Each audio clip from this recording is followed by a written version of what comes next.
সূরাতুল মুলক যারা নিয়মিত তেলাওয়াত করবে আল্লাহর মেহেরবানিতে তাদের কবরে কোনো আযাব হবে না। করতে রাজি আছেন? কথা কয় না। করতে রাজি আছেন সবাই? বিষ্ণুই বললেন এখানেই শেষ নয়, আরো আছে। শাফাআত লি সাহিবিহা, এই সূরাটা কিয়ামতের দিন এই সূরা যে তেলাওয়াত করবে তার পক্ষে সুপারিশ করবে। এজন্য বিষ্ণুই বললেন যে ব্যক্তি সূরাতুল মুলক নিয়মিত তেলাওয়াত করবে এই সূরাটা কিয়ামতের দিন ওই তেলাওয়াতকারীর জন্য আল্লাহর কাছে সুপারিশ করবে। এখানেই শেষ নয়।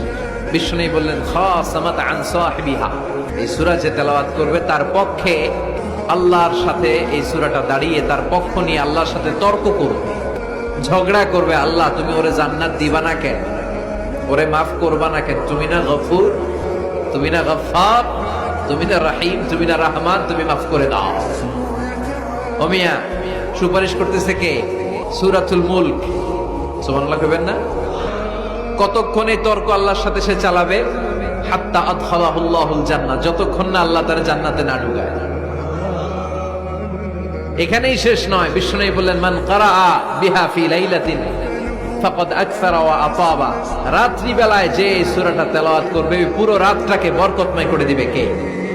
এজন্য বিশ্বনবী বলেন আমি চাই আমার সব উম্মত এই সূরাটা মুখস্থ করে নেক।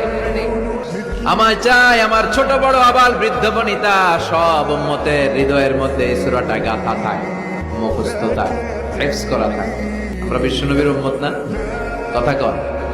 নবী